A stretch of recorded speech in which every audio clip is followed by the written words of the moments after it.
Chris Patel said he was going to join, but we'll see. We'll see what's up. What's up, everybody? Welcome to another episode of Finance Junkies. Let's go. Carlos.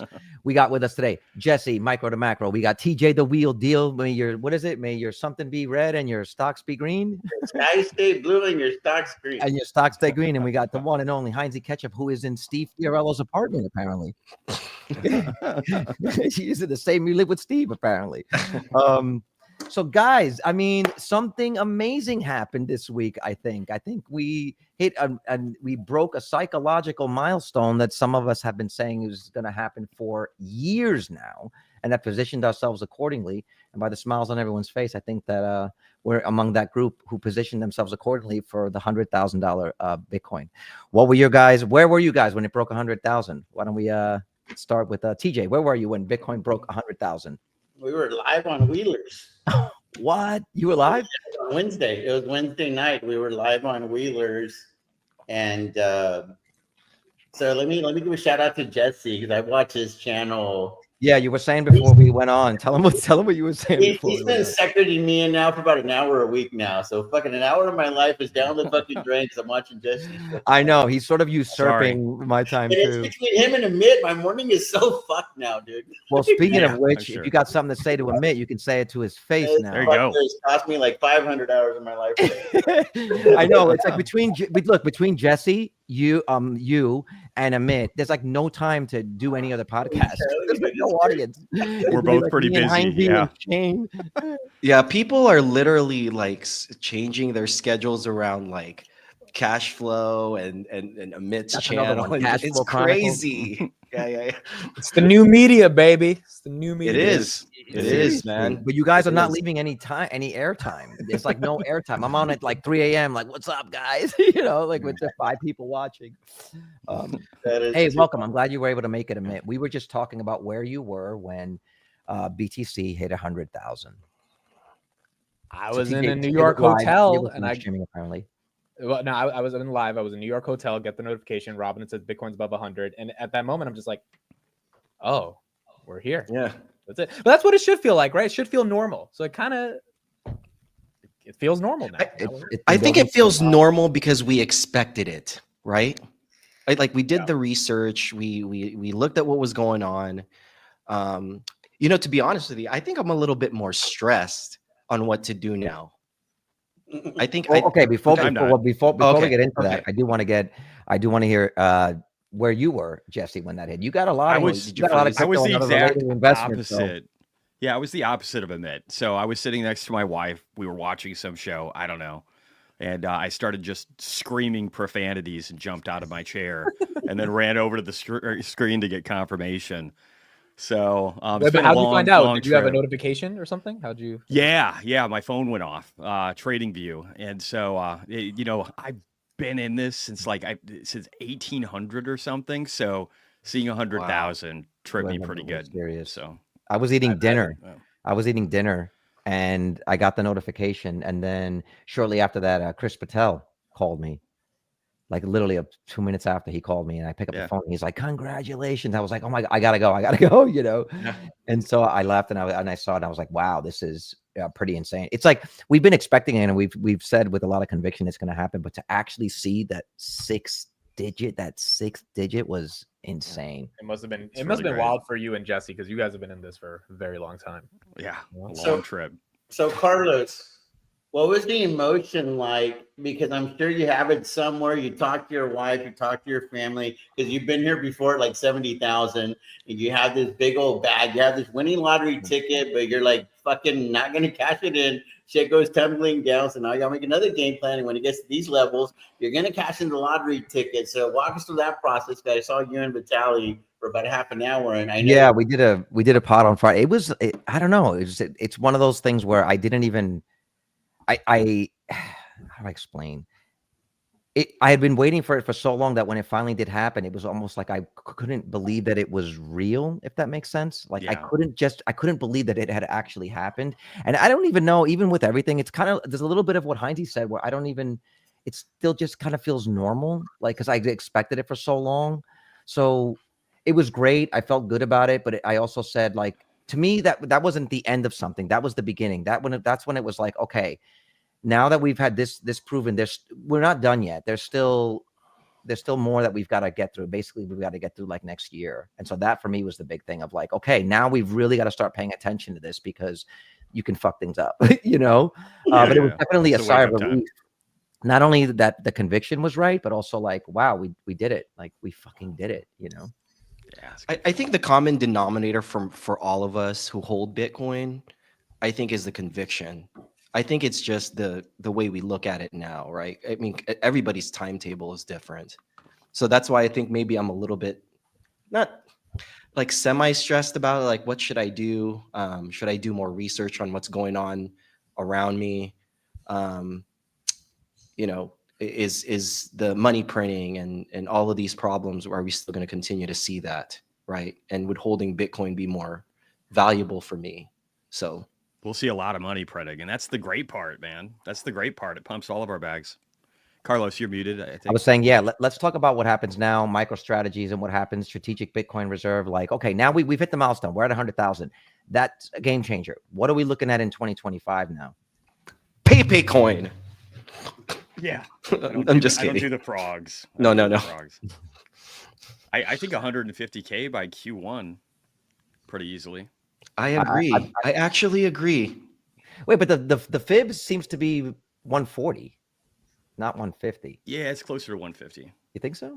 Yeah, depends on how you're doing it. You want to definitely make sure you're on logarithmic and then line it up good.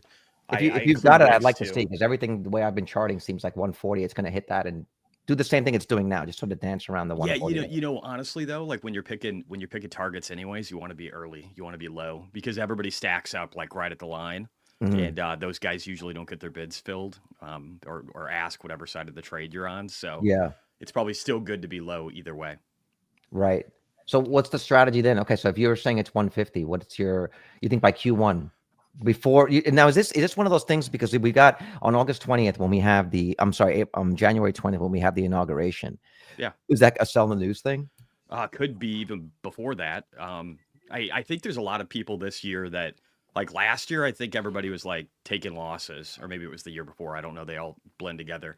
But I think this year everybody's got pretty fat bags and nobody's trying to sell anything before the end of the year, especially like in non-tax advantaged accounts like IRAs.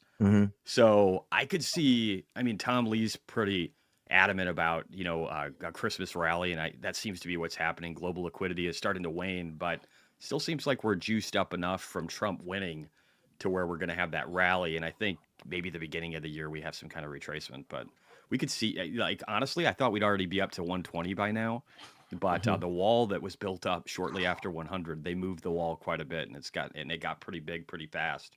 But I love what I'm seeing on the chart right now. It seems like we're just establishing a base at 100, and then we're getting ready to run to 150, and that's like 49% more than where we're at right now. So far. And if you have miners, or if you have like MicroStrategy, which is kind of like a 2x Bitcoin, like you're talking about doubling your money as quickly as like 2 weeks. So it's pretty insane to think. It is pretty insane to think about. The other part of it is, as these cabinet announcements have been coming out, especially like I'm sure you saw David Sachs, like as these cabinet announcements coming out, we start realizing that we're moving into a more favorable economic policy. And there's the next buy the rumor, sell the news is the announcement of a strategic Bitcoin reserve, which if it comes anywhere in Q1, bro, we might have like a left translated cycle where the big blow off peak could actually happen from earlier, because that would, I mean, how do countries not front run that? How does that not? You got Putin talking about it, man. Like, and then with the mess in China's having so many problems right now.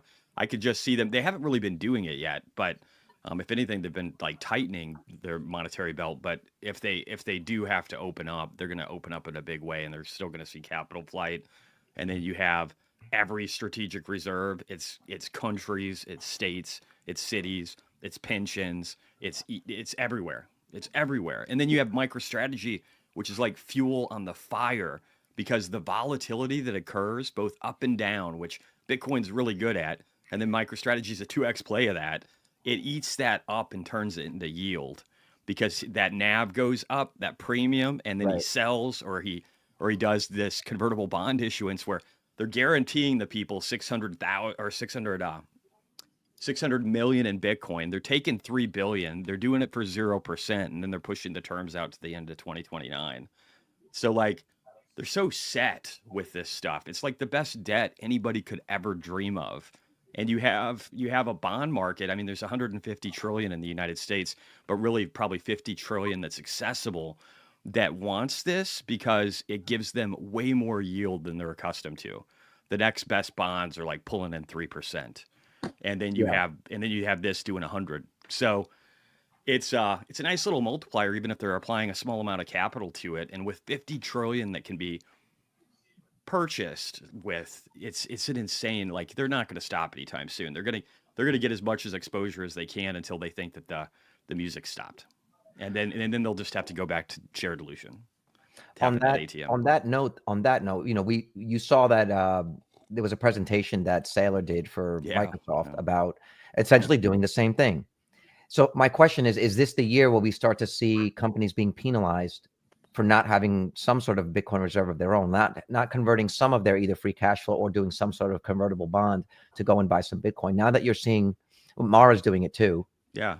And Chris was really happy. He did really Coors, Mara, Iron, like I don't know. There seems to be like a new company every day doing it. And then you have just all around the world, you have that happening too. There's like a version of that that exists, MetaPlanet in Japan, and then you've got them trying to spin these up. Like there's a Canadian version that's going to be coming online. So you've just got a bunch of people starting to tap convertible bonds and starting to think about switching to like a strategic Bitcoin reserve. Companies all around the world, and it seems like, I don't know, once a day there's a company announcement of a company I've never heard of before that has Bitcoin. That's converting something. Yeah.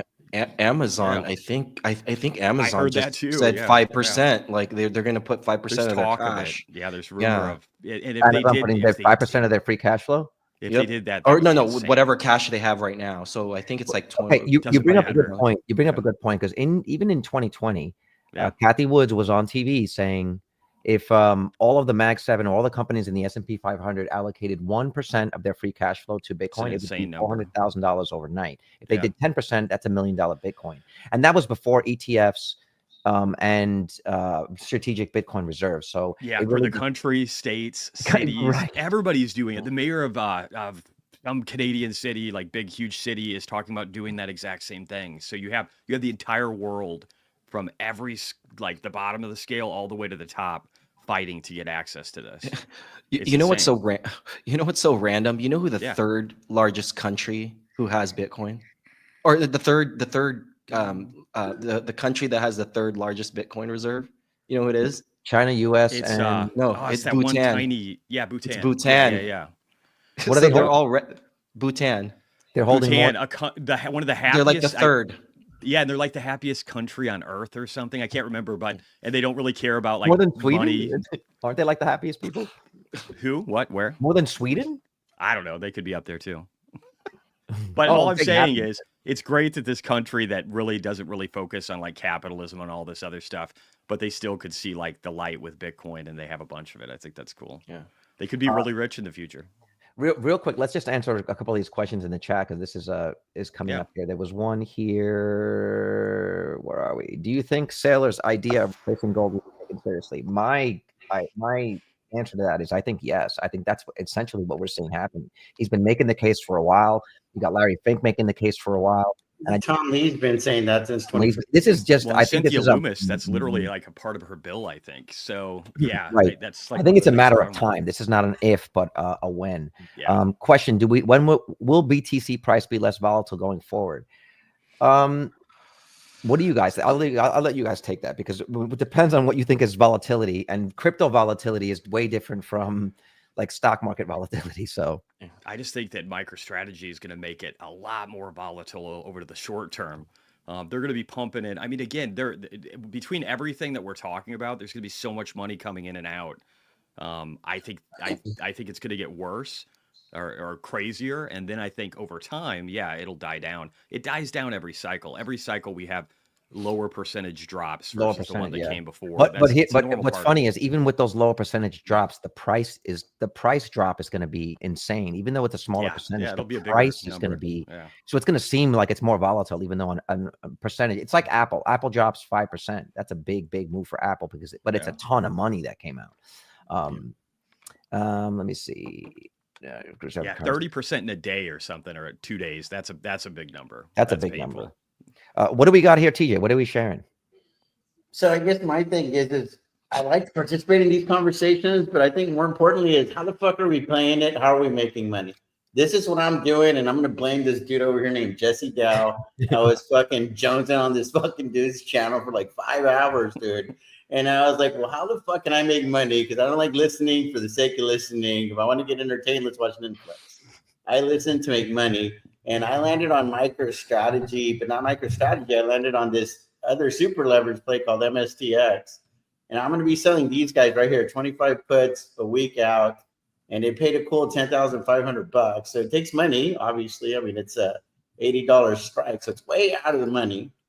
And it is like a freaking 19 delta. So if y'all know anything about selling cash and puts, that is like an 81% chance that I don't even have to manage this trade and it just expires out of the money. And I can pocket $10,000 week after week after week. Theoretically, is it going to work out exactly like that? No. But that's how I'm playing this whole Bitcoin thing. This is how I'm playing the Michael Saylor and burning my keys and all this shit. My question to you guys is all that's fine and dandy, but what the fuck are you doing to actually make money? What are you doing to make money in this particular space right now? That's my play right there, along with selling my. Just explain. You're selling these. What, you're buying these puts or you're selling these? Selling cash. I'm basically saying that if MSTX dips to 80, I wouldn't buy at 80. I would roll to 70. But let's just say that I wasn't going to do that.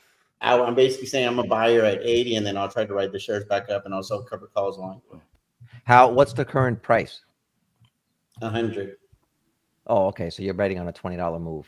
And what? Okay, I get it. And what's No, the I'm not market betting cap? on it. I'm basically saying if it goes down by 20 If it goes, bucks, you'll buy it. Right. Give me the shares, keep the money. Right? Essentially, it's a cash and put. Interesting. Because Jesse says MicroStrategy is the 2 times leverage, and if this is the 2 times leverage, what the hell does it make? What's the thing? What's the thought process behind that? Like, what is it that he said that you're like, this is the strategy? Like, were you pushing that? He likes leverage. I don't totally understand, and I've been very crystal clear on it. I don't understand the whole convertible bond from the standpoint of you're never going to sell Bitcoin. At what point does the music stop? But I don't need to fully understand things to know that I can make money with my strategy. So I'm like, oh, it's trading here.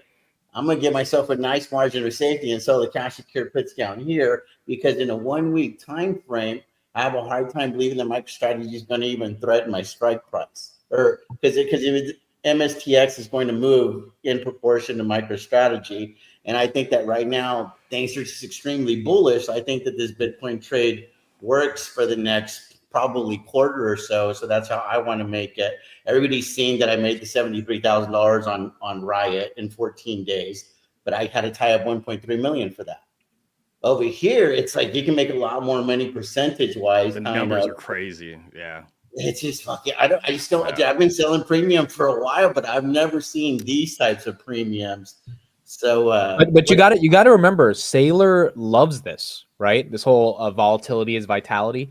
Yeah. Like the whole nature of the business now is for people like TJ to get in and mess around with the options. And that creates a marketplace where people go back and forth on MSTX, MSTU.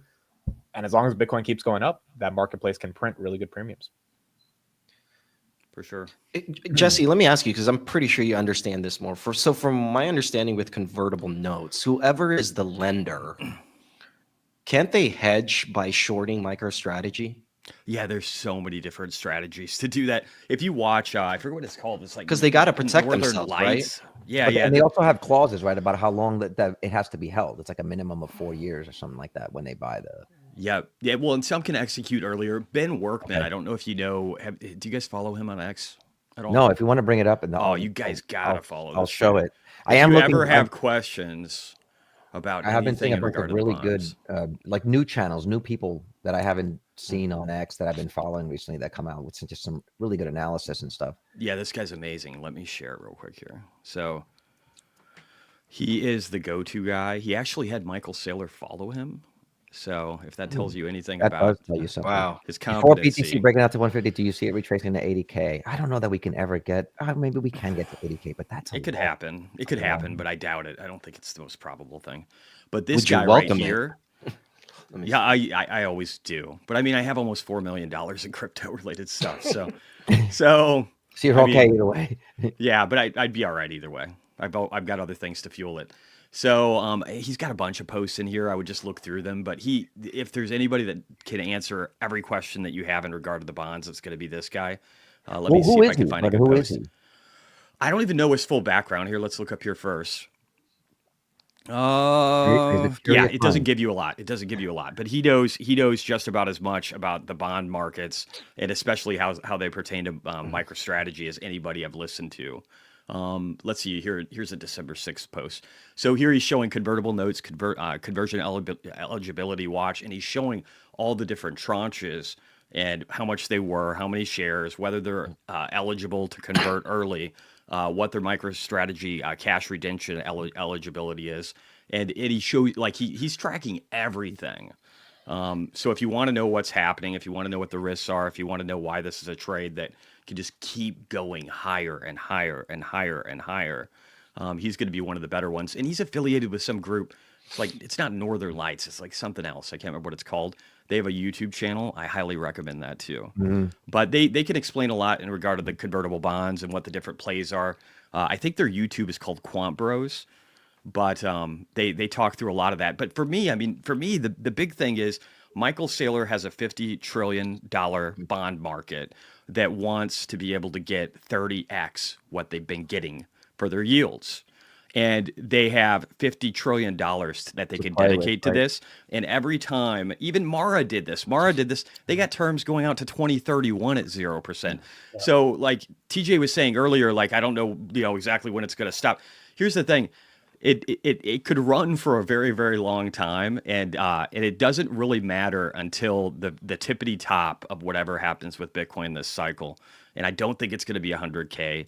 Again, all the dynamics, this thing's just an accelerator to pull in money like a vacuum. And then every time Saylor's doing this, Saylor's already bought 2/3 of a year of new supply. And then you have BlackRock buying just as much, I think more. And so they've already consumed a year and a half of new supply. The OTC desks are drying up.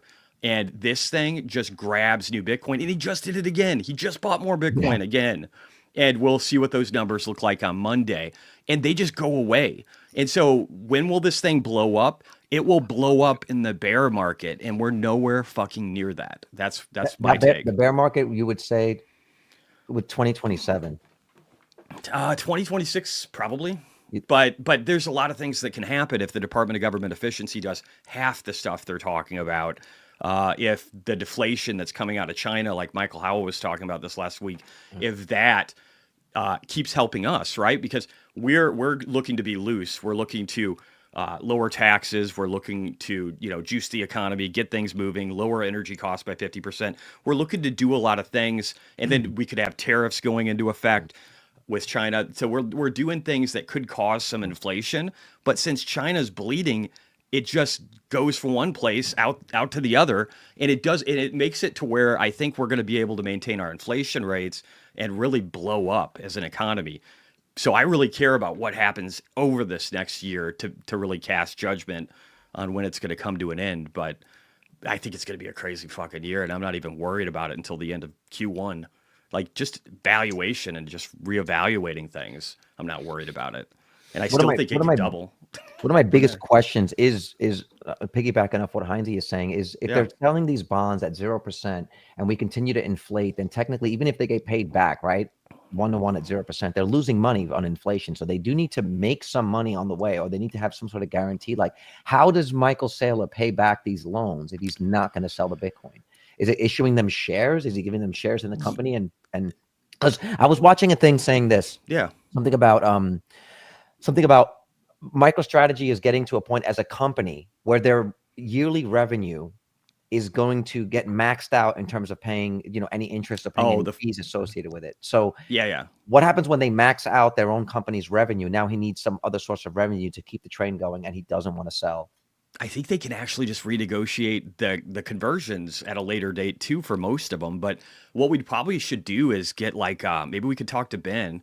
I was just pumping his channel today, so maybe I could talk him into coming into the next week, and we can hang out together and ask him a bunch of questions just like that. But I think with a lot of them, I think with these tranches, I think they'll just be able to roll it over. And again, it's one of those things where FASB accounting rules too change at the end of this year. Some of the Bitcoin miners have taken advantage of those earlier, but just the way they look as far as their finances, I think will change significantly in Q1. And so I don't know if it'll be for Q4 that they'll be required to report with new FASB accounting rules in Q1. I think so. And if that's the case, you're going to see a lot of things change with the way their balance sheet looks and their revenues and all that kind of stuff. So last I heard, I think somebody said there's like $100 price move just initially from that change in accounting that we should see in the stock price. So there's so many good things. They could be in the NASDAQ 100 on the 12th of this next month. There's so many things, so many triggers from a Bitcoin level, from a macroeconomic level across multiple countries in the world. And then just everything that MicroStrategy has in front of it too, to just see stupid upside gains in all of this stuff. And also in the new year, isn't it? So that companies holding Bitcoin on the balance sheet can report that on their earnings. That's the FASB, the new FASB accounting rules. Yeah. It'll help with all of that and a few other things. So real quick, so if people who feel like they've missed Bitcoin, they want to know what the next big thing is. And so Amit, it's Bitcoin. How much have you thrown into the Hawktua coin? Come on, Amit, how much you got in this? Are you playing it in options, or you just bought straight coins? The pair trade with Grinder. The pair trade. That was sad. That was stupid. But I feel like a lot of people lost money. You all know, like everybody here knows what happened with that, right? The problem is, dude, like she's actually a good person. Like she's taking advantage of been a part of it. She's taking advantage of her 15 minutes of fame. She was doing it the right way. As a capitalist, I was just happy for her to take this one moment and turn it into a media company. But then she got involved with the wrong people. As soon as that whole issue in your own coin is like the NFTs of 2020. Everybody was doing NFTs, and it's like, and they didn't even wait. How many minutes did it last? It was 25 minutes. If you look at the chart, 25 minutes. It rug pulled 50 million to 22,000, 2 million or something. This was almost left, and then she was live on the I'm going to bed after rug pulling everybody. Well, and I wonder how much she actually got out of it too, or if these guys are just using her as a tool. And whatever she got, it wasn't worth it. I'm sure she got money. Oh, it definitely wasn't worth it. I'm sure she's probably going to jail. Yeah, there's a whole bunch of lawsuits, class actions. That's a mess. But at the same time, that's one of those things, and we talk all the time about like predatory financial practices, right? Where like someone like Chamath is pumping a SPAC, then you unload it in the, that kind of thing. But it's like, really, that's to me like going into like some shit coin like that. Spit on that thing coin. Who is going into that? I mean, the thing on X, people saying I put my life savings in it. I put my college fund into it. Into a Hawktua coin. Into a Hawktua coin. How do you explain? Like, how do you explain that? I think this can be a good thing for them in a way where they'll learn from it, right? I think everybody here has made some kind of investment mistake where we all learn from it. So again, I don't wish that on anybody losing like their life savings on a Hawktua coin, but hopefully they learned. Yeah, CoffeeZilla, absolutely. He was brutal on that call. I have like zero familiarity with the whole Hawktua coin thing, but I was going to ask Jesse real quickly if I could spend a minute on it. How are these convertible notes going to look on Mars' balance sheet? Because nobody talks about the implications on that. Like I'm just saying their balance sheet wasn't the best. That's why I'm not like. Oh yeah. That's why it doesn't look like my right position, because I like companies that mathematically can't go out of business. These balance sheets, they partially look like shit because Bitcoin traded sideways for 7 months. Let's just be real. And so in the quarters that we saw were down in the 60s, right, over that 7 months, and then the difficulty went up like a lot over that period of time. So all of them look like trash if you're looking at them from a financial standpoint. They're going to look a lot better on this next one with it going up 50% in a short period of time. And if it goes up to 120, 150, then their financials are going to look a lot better. But what is the line item? Like, how are they going to actually, from an accounting perspective? That is not me. I'm not the line item on the accounting sheet. I haven't been able to figure out. If anyone knows in the chat. It all sounds good. We got $3 billion to work with, but what does that look like on the balance sheet? Like, how do you make sense of it? It's kind of like the HODL, right? They had different accounting measures on what to do with the HODL versus what not to do with the HODL. So I just feel like it just gets more and more complicated to invest with these miners unless you really dig into the trenches on these things. Yeah, the miners kind of suck. Their financials aren't great. They never have been.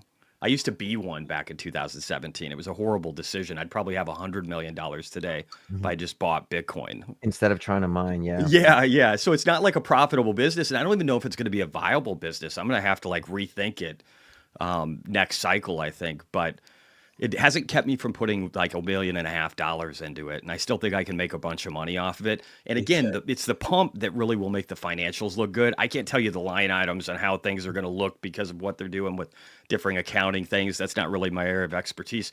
But I can tell you based on the last couple of cycles, you can make shit tons of money off of them. And I'm hoping to get it at a bare minimum 3 to 4x. So, and that's, with $1.5 million in them, it's going to turn out all right. The other question is following up on that is like, so speaking of the miners, if the Department of Government Efficiency does its thing and the new administration opens up all sorts of cheap energy production and they do have a Bitcoin reserve, dude, then they need to create, say they need to open up a lot of energy, say even nuclear energy, and create a powerful United States government run mining operation. I think that would be bearish for the miners. I would actually, so I don't see any kind of government run mining organization. I see them acquiring it and letting the miners do the work and continuing that. I think the last thing this new government wants is like big government creating an industry that they have to be the number one. Like that doesn't sound like Donald Trump or any of these guys that are helping him come into office. So I think it'll still be private business, but I do think you said something that's really fucking awesome, Carlos. Trump in his first year wants to lower energy prices by 50%. And then we have like Syria just toppled. So we just lost a dictator of 52 years. Whether that's both good and bad, but it does create some stability and it weakens power with Putin, who has Russian military bases in that area. So Putin's under the nutsack of Donald Trump right now, and so is Zelensky, and so that war has to come to an end. And then again, I think energy prices are going to go lower because China is literally imploding on itself right now. It's fucking really sad for Chinese people, but at the same time, it's deflationary and it's going to lower the price of oil. So you've got Trump saying he wants to do this and drill baby drill. If he's doing that, and then you got a weak Chinese sector too, and you have just lower consumption all around the world because you don't have wars, going off all over the place. I think energy prices being 50% cheaper with Bitcoin's price pumping could give the miners a hell of a boost. Those are two multipliers, man, that I think are amazing. I think those are exciting numbers when I look at that math. The other thing about that too is it eliminates a barrier of entry and encourages other, like say third world countries where they have a lot of access to cheap energy where they can actually mine and create. Because they can get into it. Exactly. They can actually start to become one of the big players because they have access to such cheap energy, even if it's dirty, but that will allow them to. It would allow some of those countries to lift themselves up out of that in the same way that countries like Saudi Arabia have all this oil and it's crazy. Literally it's crazy out of the ground. Well, when you think about it too, Bitcoin is going to be an accelerant to generate more energy, and we know looking out through the history of civilization that the more energy a civilization has, the richer it becomes. Are we talking Kardashev scale now? We're going all kinds of stuff. Always thinking about everything, but yeah. It's exciting, man. There's a lot of multipliers sitting in front of us. We got AI, autonomy, Palantir, Tesla. Data centers. There's so much. And even like what happened with Grok. Grok's going to be the smartest fucking AI in the planet in Q1. And that's mostly because none of these other companies, Microsoft, Facebook, or any of them, thought that you could have 100,000 NVIDIA H100 sitting in a cluster. And Elon just helped design that ability and got this entire thing set up in 121 days where, you've got the CEO of NVIDIA saying that it normally takes 3 to 4 years. So he just invented a new technology that allowed them to be able to create something that's never been done. And he did it in 121 days instead of 3 to 4 years. Those are good numbers too that excite me a lot. So there's just so much coming at us in the near future. Robots and artificial intelligence and Department of Government efficiency and lower energy prices. It's just, dude, you'd have to be an idiot to be super fucking bearish on the market right now. You'd have to be pretty fucking retarded. They were saying on the All In podcast that essentially once the training cluster is complete, we're going to get the answer as to whether or not this thing is possible, because it's not just that they crossed the 30,000 GPU threshold, they like quadrupled it. And now he's talking about having the first cluster of 1 million. So you imagine like they're going to take 10 of these 100,000, GPU clusters and like raid those together. And they're going to have they've got priority from Jensen Huang too about the H200. So like they're gonna be so powerful. They're gonna be real so quick. powerful. Somebody seems to have answered the question here, TJ. Balance sheet equals assets and liabilities. Convertible loan is a liability. BT equals the asset. If BTC keeps appreciating, assets go up more than liabilities. It's good. Yeah, that makes sense. That's a good simple explanation. Jesse, apparently you're the man, and you have a very strong right forearm. So Jesse was saying that the miners might not be a viable business. So let me ask y'all a question, because I've actually been on the bear market panels with other hedge fund guys talking about this. Yeah. Does Bitcoin work without the miners? Yes or no? Because it's my contention that it doesn't. It all falls apart. Somebody's got to fucking work, put this shit on the blockchain. So why aren't more people cheering for the fucking miners? Oh, I'm cheering for them. I got 1.5 million in them, but I don't think they're. So what the thing is, so they can exist. They need to have a financial incentive. It just doesn't have to be like the best financial incentive. In the future, I think it'll be like a steady eddy where maybe you get a yield. Like some of these guys are talking. I don't remember who talked about it. Maybe it was Iron who said they might do like a BTC yield and pay people like a dividend. Yeah. I could see miners. They're the utility. But I think this cycle is all I care about right now. And I think this cycle, miners can make you a lot of money. Again, if energy prices are dropping, if Bitcoin's price is popping, there's multipliers coming from both ends to make you a shit ton of money in the miner space. And we've seen how much they can move, right? What was it? CleanSpark, I think it was up 1,300 to 1,600% in a year and a half before it had that, sideways chop. Yeah. And now they're getting shorted like crazy. There's a bunch of hedge funds that are working together to short this stuff. So they're depressing the price, but if Bitcoin keeps going higher, it breaks them. It breaks them in a dramatic fashion, and then the number goes up really quickly. That's when I plan on exiting my $500,000 in CleanSpark options. The other part of that, TJ, and Freeberg was talking about this, is like at a certain point, the miners become a public utility in the same way that the electric company and the water company does. He's making a case like there's no water billionaires, there's no like electricity billionaires, but it's considered part of a service that needs to be maintained, and the service of maintaining the Bitcoin network, it just becomes something that needs to happen. And so at that point, it's basically just, their fees and whatever are capped, and the government or state subsidies keep them afloat because they're needed. Smart. Yeah, and you're they right. just become essentially a public utility. So in the beginning, when we were building out this infrastructure, the electric infrastructure, the water infrastructure, there was a lot of money to be made. Now it's just considered a necessity. And once maintaining the Bitcoin network becomes a necessity, I'd say, probably the miners are not. We're not going to see these crazy runs in them, especially since the reward for Bitcoin is going to get so cheap that they're going to just switch over to fees. And once it becomes just fee based, it's going to be much like the electricity in your house. You have a certain fee for how much electricity you use, tranches, and that's it. So it's a short, over the life of Bitcoin, it's a short-term play, at least until it reaches that level of adoption where it'll be like XL Energy, where I have right now, where you can get dividends, you can make a little bit of a return. But I think a lot of the incentive will come from the government. I think that would make sense. I think a lot of governments will work that way because they'll want a growing share of that network, and they'll want to make sure that it's resilient and that they have some control over it, and that they're making the Bitcoin too. They'll probably just pay for the Bitcoin from their miners, get like a discounted rate. The next halving, the reward is going to be so it's nothing. It's not even. I think we're under a Bitcoin now. Yeah, but if you're making, here's the way I like to look at it. And again, there's a difference between like percentage that's already out there and then how much you're generating going forward.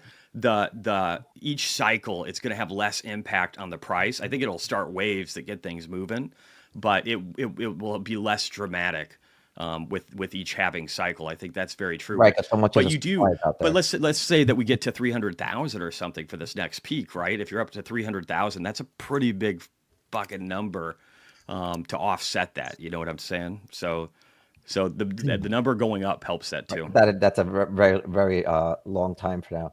All right, Tesla. Amit is having with Charles. Let him speak. Amit, where were you this week? We should switch gears. I think we've covered the Bitcoin thing, and that's going to be an ongoing conversation as we move on into the end of the year and the new year. Amit, talk to me, man. Palantir, Hood, Tesla. Congrats to everybody who has it. Yeah, I mean, boy, man, Palantir is. I can't believe what that stock has done. And you were at the Hood event this weekend, right? I saw the pictures on X. That looked amazing, dude. Yeah, Hood had their investor day. Super cool stuff. Vlad outlined their vision to get serious over the next decade. I said I had an announcement this morning. The announcement is that we're starting Hood weekly. So every Monday. Oh, cool. So even less time for the rest of us to. Even less time. Basically. Every Monday, Tanner and Roy and I will do Hood weekly. I'm sure a bunch of you guys will be guests. We'll try to get Jesse on. TJ on. So on Vlad's nuts. It's unbelievable. Oh, Vlad's nuts have made us a lot of money. Yeah, I mean, between Hood, Palantir, Tesla, the small Bitcoin position, you've got to be doing pretty well this year. It's doing well, but I don't have a lot of Tesla. And, you know, part of that is for A, just because I was super concentrated in Palantir and Hood.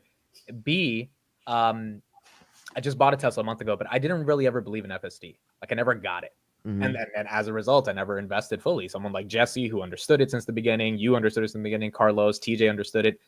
Heinzy, you've been in Tesla, right? For a while? Yeah, I've been in Tesla. Okay, so you understand. Yeah. So I'm not as early. I was like, well, what if you die in the car? Like, that was my objective. Yeah, our famous argument about, are you putting your mother in the FSD? And it's like, yeah. Dude, I put my dad in there last night, and my dad was, this is pretty cool. You know? It's like, it's becoming that good. Isn't it crazy how quickly all of the hesitation and reservations just go away once the car just after like a few minutes and you see the car so good. Person, it takes away all the fears. I mean, the lane switching wasn't the best, all that stuff, but that stuff we know it'll get fixed. That's not like a hurdle. That's an inevitability. It's just a little bit of time. Well, it's being revealed now that was actually part of Elon's strategy with the price cuts. The price cuts was to basically flood the market with as many vehicles collecting data as possible, which increases the ROI on the software upgrades that you get in the future. And that's all it makes so much sense because I got my car 0% APR. They don't need to make $1 from the car. I'll probably spend $8,000, which they're going to make 95% margins on eventually over the next year and a half, right? Did they give you like a trial of FSD? Yeah, they gave me a trial. It ended today, but I was playing with it the past week and it's hard to, right? Isn't it hard to let go? It's hard to like have that go away and not have the option. What? I don't have it anymore. Like, do they still have it where it's like 100 or 200 a month if you want to do that game? Or do you have the subscription? But they did like a 1-month trial. If you buy the new car, I think they give you 3 months. And then on the previous car, when it expired, they said, "Oh, we'll extend you another month." They just gave me another month. But when I bought this new used car, one of the things that I actually was looking for were cars with FSD. So now I have a car that has FSD, and I gotta say, like, I don't know what it was at the time. The car's a 2020, so it was like probably 15,000 at the time. That's a lot of money of that someone paid for this product, and like, it just feels good to know that I'm not paying for it every month, and that whatever benefits come from this in the future, I'm going to be able to. I like having it locked in. Yeah, you got that on the Cybertruck, right? I got it on both. So. Yeah, both the Y. So basically, you're not driving. No one's driving. Anyway. No one's driving, dude. It's so nice. Like if I want to speed, I hit the accelerator. Otherwise, I just let it. Yeah, I'm usually riding the accelerator the whole time, just at the speed that I want. But other than that, I'm letting it do its thing.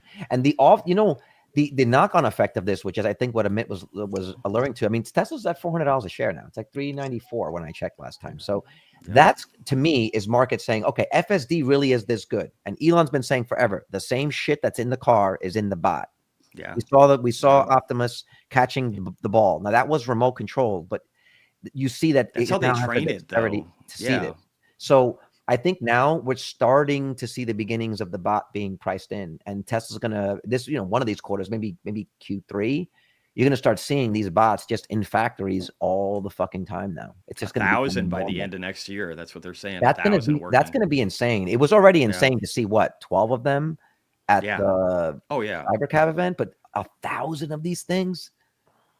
I don't know. Well, and even teleoperated, it's more about like the fact that they work, and Tesla's going to do something that only Tesla can do. It seems like they're going to make them stupid cheap. There'll be a lot of competitors out there, but I don't think anybody's going to beat them per price. I think they've proven that already across numerous industries. So it's going to be interesting.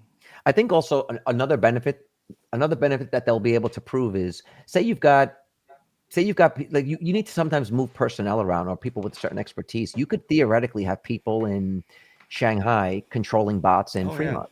Yeah.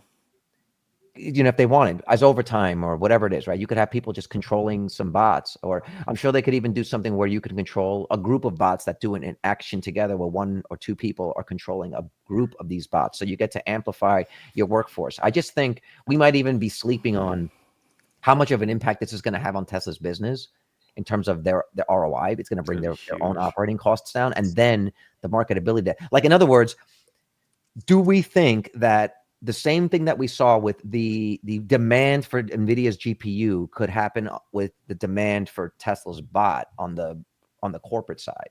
I feel like it would be big. It would be bigger, dude. It would be like if every single warehouse and factory in the world is replacing a human being. These are hundreds of millions, if not billions. And restaurant and driver on Earth, literally every industry of every job you can think of could be replaced physically with these robots and with the cars. Everything, every job. Like the definition of what like the human beings do with their time is going to change in the future. It's going to come a lot quicker than people realize. They're literally talking about 1,000 of these things, not teleoperated, but working with their own brains in the factories by the end of 2025. That's if they're remotely close to that, the world is going to change in the years ahead. They can print people.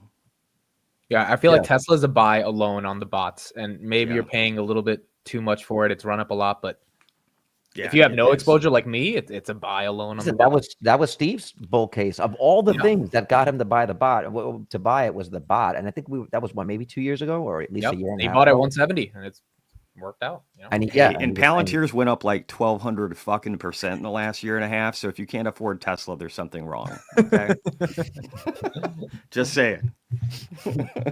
Yeah, I think when I start DCAing in January, it's going to be at above 400. And I'll be selling puts on it. I think hopefully at 350, 370, I'll still get good premiums. But cool. If I get assigned, I get assigned. I started that with Robinhood. I don't have. That was one that I just missed out on. I always felt like I would have the chance. But see, that's the thing. This year, whether it was Rocket Lab, Robinhood, SoFi, Palantir, Tesla, a lot of people missed out on a lot of them, but they got at least 1 or 2. And if you got 1 or 2, you were good for the year. And you can't have that much FOMO that you missed out on, the other ones.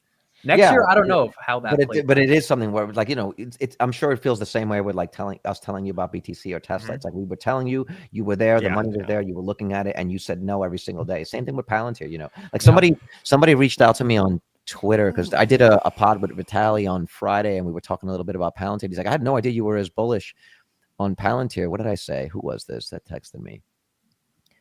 I didn't think you were a big believer in Palantir. Was surprised to hear you say that you think it's headed to 1 trillion. I would love your thoughts. Can you do a detailed video? And I was like, we should discuss it. In short, my bull case is that the way modern warfare is fundamentally involved from being based on physical resources, meaning men, people on the ground, to resources that are essentially financial, right? Like when drones become the primary way of warfare, whoever has the most drones, whoever has the most money, has the most drones, and you win.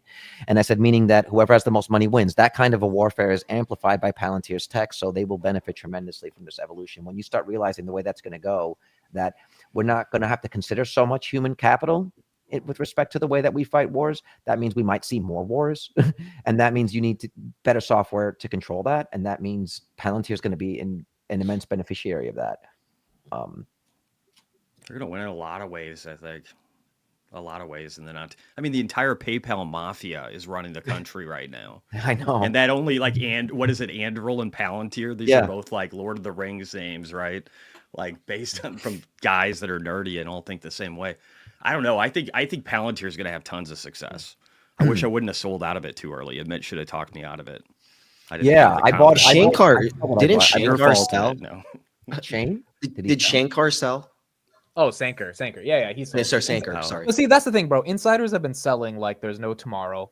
But they're selling into liquidity, so it's like, so that's what, Yeah. so like the thing is, I don't think anyone can get mad that they missed Palantir because no one, including myself, expected 75 by the end of this year. Like my bull case is maybe 35, right? Because even at 35, it's a $70 billion company. Like 170 billion is like.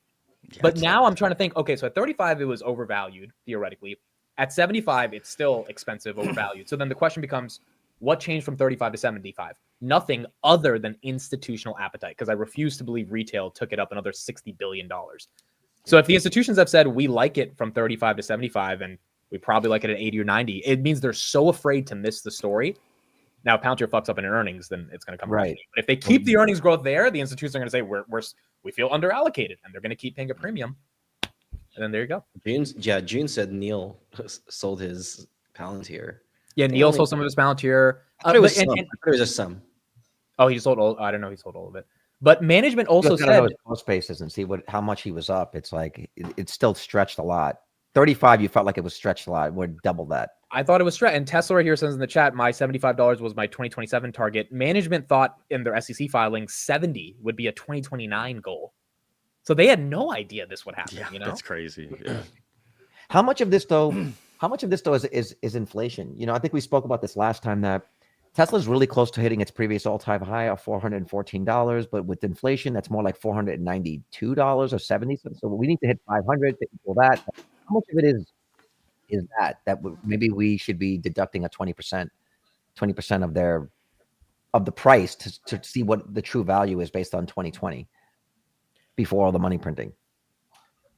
I think part of it is inflation, but I think a lot of it's also people think the next 4 years. I think a lot of it was Trump. Once they saw Trump win, they know that helps at that last jaunt. Yeah. The tech's not slowing down. Industries and verticals are popping up out of nowhere. eVTOLs, robotics, AI, agentic workflows, which is what Palantir is doing.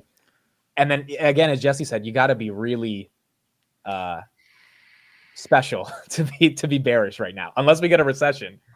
What's the bearish argument? You know, Palantir already has $4 billion just in bonds. How much is that just in like dividend payments every year?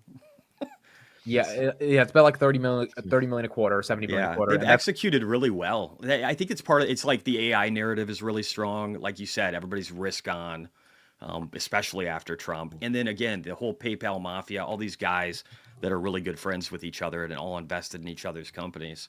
I mean, Elon just shared a video of Karp 7 minutes ago to 200 million people. Yeah, that's awesome. Like, there's going to be more of that. There's going to be more of that. Can you share it? We got a couple of minutes left. We got 8 minutes left. I got a jet. I'm sure you guys do too. But let's see. What were they? And they were sitting next to each other at the AI summit. Yeah. They're buddies, I think. At the AI summit, and Elon was like, "I like your hair." It's a 2-minute video. You want to watch it? We'll just watch a little bit of it. Yeah. Make sure you're sharing the audio. And he says based. Yeah. Can you hear it? Americans. Yeah, make it louder. Okay, I think it's the loudest. Zoom in.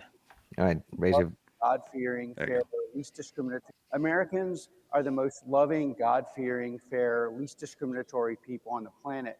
And they want to know that if you're waking up and thinking about harming American citizens, or if American citizens are taken hostage and kept in dungeons, or if you're a foreign power sending fentanyl to poison our people, something really bad is going to happen to you and your friends and your cousins and your bank account and your mistress and whoever was involved. And, you know, when Americans are spending $1 trillion on defense, what I want and what I think my peers want is, why are these people keeping our citizens hostage, torturing our people, attacking our allies, maligning us in what was once called the United Nations, basically a discriminatory institution against anything good? We need to stand up, and those people need to be scared. And that's why this conference is so important, because we have the best products in the world, and we cannot have parity. Our adversaries do not have our moral compunction. If it's even, they will take advantage of our niceness, kindness, our desire to be at home in Nebraska or New Hampshire or wherever we live in our peaceful environments. And they need to wake up scared and go to bed scared. And if you give that to the American people will go back and say, And honestly, probably shouldn't say this is why I thought the Democrats were going to lose the election, why they did, because people want to live in peace. They want to go home. They do not want to hear your woke pagan apology. They want to know they're safe. And safe means that the other person is scared. That's how you make someone safe. And the average American person understands this. Unfortunately, many of the intellectually captured institutions funneled and intellectually owned by the Berkeley faculty do not. And that's what they want, but sure as hell what I want. And that's what Palantir and all the people in this room, I hope we're here to serve the American people. And my version of service is the soldiers are happier, the enemies are scared, and Americans go back to enjoying the fact that we're the only one with a real tech scene in this country, and we're going to win everything.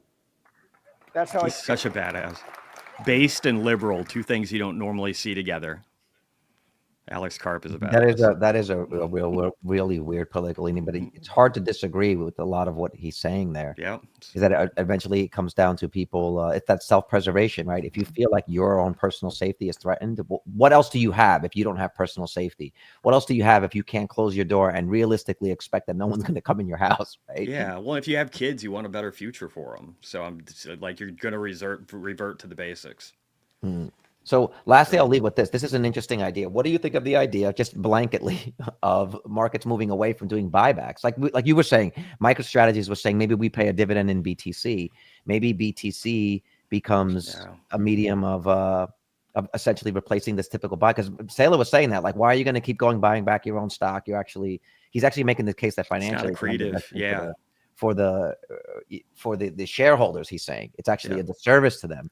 So you've got that, and then even maybe seeing more of the BTC rewards. I was really excited about the BlockFi card when it came out, knowing you were earning BTC as you were purchasing. So just on this idea, anyone have any thoughts on companies either deciding to, or it being the fashion to not do buybacks and just buy BTC on the balance sheet? I think especially if you're doing that strategically, like if you're looking at cycles, seeing when it's undervalued for the network, and then acquiring some, I think that's a no-brainer. It's going to be a lot better way to distribute capital. Maybe not so much at like the peak of euphoria in a bull market, but like the doldrums. Like, why wouldn't every company be doing that? And that could be one of the reasons why the next bear cycle isn't that bad. I'm starting to believe that as well, that we're not going to get the big dip that we think we're gonna get, because there's this floor that's being created as we're going up, especially as it starts to trade around these levels. We've been around the 99,000 level for a long time, even though they broke 100. It's a psychological milestone. We've basically been at this level for what, a month now? Yeah, pretty much roughly. A month. Yeah, so anyone that wants to buy at these levels has had a chance, and people who want to sell at these levels have also had a chance. And so are we creating a floor here that it's just not going to go much further than this? History tells us we are, in my opinion. We could, because there's still room between here and like 60K. And then there's thoughts about like what the altcoin season is going to look like. Somebody actually posted earlier this question: what are your all's targets for ETH? I was actually making a joke with Vitaly, making a bet with him that I think we'd see $20,000 ETH, and he's like, "I'll take that $100 bet," only because I feel like, isn't Raoul Paul made an argument that Ethereum is Bitcoin? It's just a few cycles behind. So basically, Ethereum's cycle, this run, would be the equivalent of a 2017 run in Bitcoin, and that we'll see. And I mean, if you think about it, if Bitcoin's going to 3x from here, which is what we're saying, or 2x from here, or 2.5x from here, what's Ethereum going to do at $4,000? If it's going to do, say it does a 5x or 4x, that's already 16,000.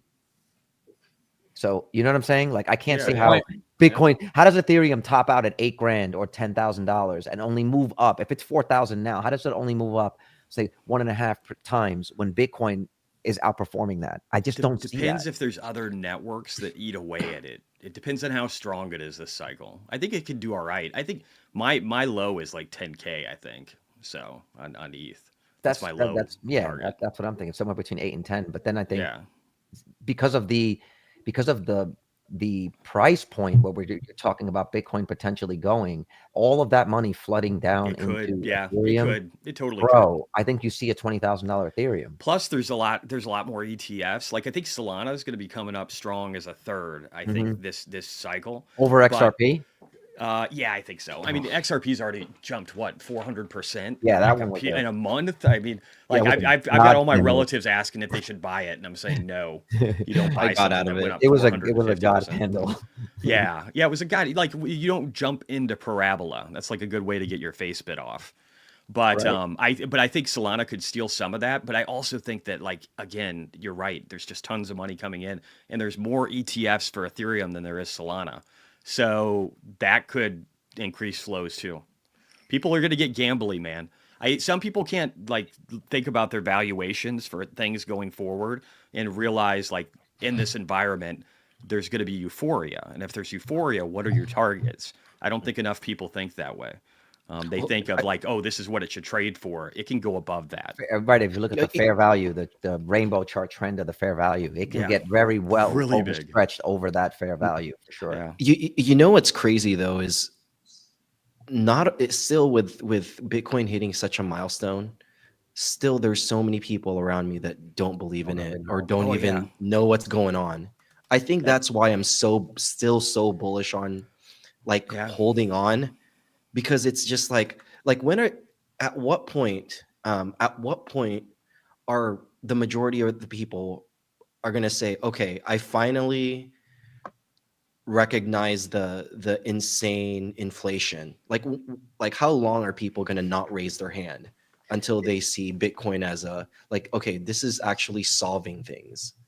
I think that's if you have governments like, say, It's Argentina, governments. Yeah. the governments take control of that and get the inflation rate down, the party can go on for a long time. Yes. It's Yeah. if you have the hyperinflation, then yeah, I think then it becomes a, like, everyone's trying to squeeze through the same door, right?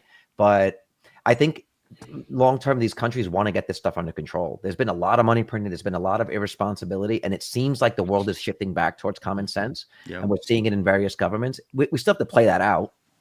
But to your point, I don't think that they can continue to just run away, inflate their currencies. So I think before that would become an issue, I think governments would get it under control. Well, this is a super quick argument. I know you got to go, but I actually think that the dollar can prevail and do very well. And this is something that it sounds like Michael Howell is starting to think too, with Bitcoin, and like David Tappier, is that if it's a reserve in our country, and if we're incentivizing it, and if a lot of people in the country have access to this tool, then you could print dollars away to fucking oblivion. Right. And all you'll do is enrich your society. As long as it's not like a ridiculous amount, but you can enrich your society through the wealth of the dilution. You just have to get everybody on board. And we've got an administration that wants to do that from all levels of everybody that's getting appointed. They all own Bitcoin. David Sachs has fucking Solana. Yeah. Like, they're all on board. He bought some Hawktua, I think. I think Did he was he? one of the. I hope he bailed out I quick. think he had his. He pulled up. He physically pulled. Dude, those guys are You think you're gamblers, getting right? one thing? Those guys play poker, and I've seen Yeah, the hands that's they play. They're probably big ones, yeah. Yeah. All right. Well, I mean, that was great. The hour absolutely flew by. Thanks so much for everybody. Thanks so much. How many people we got watching here? What do we got? 350 people. Oh wow. Let me see. That's honestly, this is all my fault. I've just been super busy. I put up the videos. I post everything so late. I don't do promotion. I'm just like, I didn't put it out there either. I didn't look at which links. You're staring at Bitcoin all day, bro. We can't blame you. I've also been like working my ass off, and it's also like, I honestly, for me, this is like, the chat and everything is great, but this has really just become about getting together with a group of guys. I kind of see this as like the way I would go out after work and just have a chat with a guy, you know. So I do appreciate that just on a personal level, and the fact that people show up is great, you know. Yeah, awesome. So thanks everybody for watching, and we'll see you guys in the next one. Obviously, like, subscribe, share the videos, follow everybody here involved. Go back to the video, and the guy you were referencing, Jesse, I want to go check him out, follow them, and we'll see you in the next one. Peace. Hey guys. All right, let me end the stream.